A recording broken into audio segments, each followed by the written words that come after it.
నా పేరు రమణ. నేను ఎల్లమంద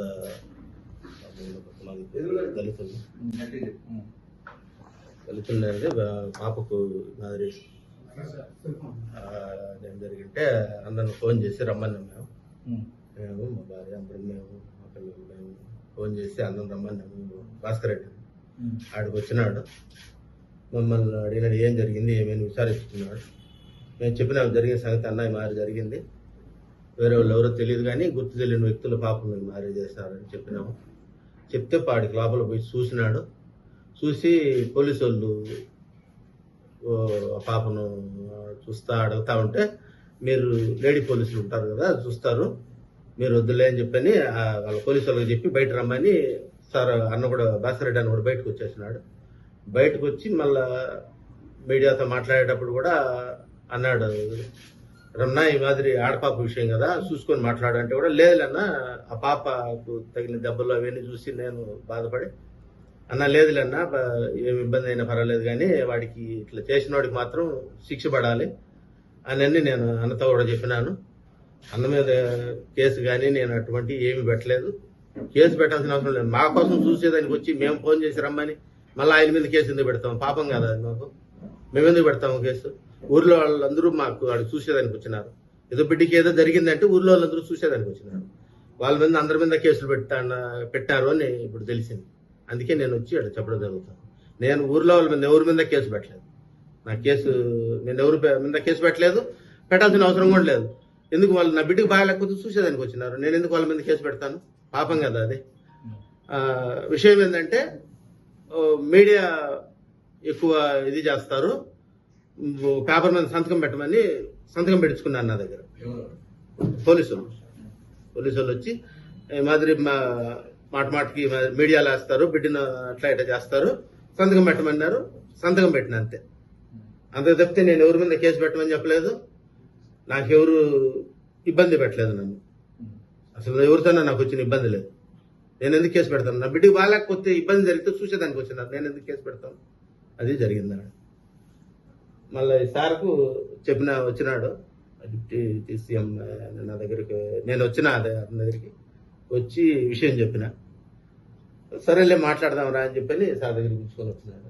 అంటే పోలీసులు మీకు అసలు కాగితంలో ఏం రాశారు? నాకు తెలియదు, నాకు చదువు రాదు. వాళ్ళు అదే చెప్పింది, మీడియా మాటకు మీడియాకి వేస్తా అన్నారు, అది ఎయిరు నువ్వు సంతకం పెట్టు అని చెప్పిన. సో చివిరెడ్డి భాస్కర్ రెడ్డి గారి మీద కానీ నాగార్జున రెడ్డి మీద నాకు తెలియదు. సో ఇది మీకు తెలియకుండా పెట్టింది తప్పుడు కేసా? తెలియకుండా పెట్టింది ఇది.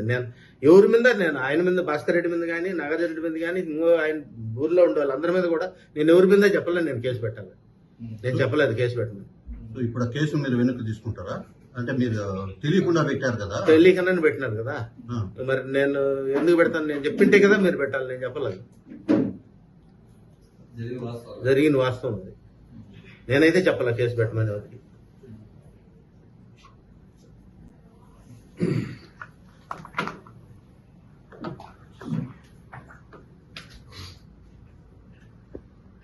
ఈరోజు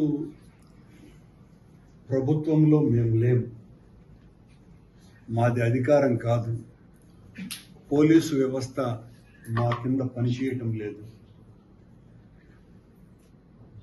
నారాయణ స్వామి గారు కావచ్చు లేదా నేను కావచ్చు, మేము రమణ గారిని బలవంతంగా ఇక్కడికి తీసుకురావాల్సినటువంటి శక్తి మాకు లేదు.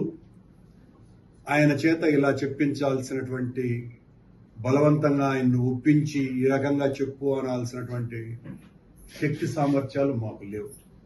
కానీ రమణ గారు ఒక మానవతావాదిగా ఏదో జరుగుతోంది, ఓ తప్పుడు కేసులు నా చేత బనాయింప చేసినారు అని ఆయనకు తెలియవచ్చినటువంటి సమాచారం మేరకు వారి శ్రీమతి అరుణ గారు మా నాయకులైనటువంటి నారాయణ స్వామి గారి దగ్గరికి వెళ్ళి ఇలా తప్పుడు కేసులు ఏదో పెట్టినట్టుగా ఉన్నది, నాకు ఏ రకమైనటువంటి సంబంధము లేదు అని ఆయనతో చెప్పటము, ఆయన వెంటనే నాకు ఫోన్ చేసి నేను వస్తున్నాను సార్ మీ దగ్గరికి అని రావటము, ఇదంతా కూడా జరిగింది. ఇప్పుడు మీరే రమణ గారి నోటి గుండానే వాస్తవం ఏంది అన్నది విన్నారు. రాష్ట్రంలో పరిస్థితులు ఏ రకంగా ఉన్నాయి, ఎంత దుర్భరంగా ప్రతిపక్షాల మీద దారుణంగా తప్పుడు కేసులు బనాయించేటువంటి ఆలోచనతో ఈ రకమైనటువంటి కేసులు పెడుతున్నారు అనటానికి రమణ గారి విషయం ఒక పతాక శీర్షిక, పరాకాష్ట. తన కూతురుకు జరిగినటువంటి అన్యాయం మీద ఆయన విజ్ఞప్తి మేరకు భాస్కర్ రెడ్డి, ఆయనకు సంబంధించినటువంటి ఆయన అనుయాయులు అక్కడికి వెళ్ళారని రమణ గారే తన నోటి గుండా ఇప్పుడు చెప్పడం జరిగింది.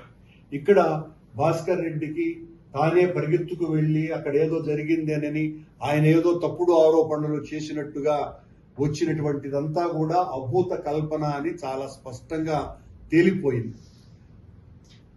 Please subscribe Dot News.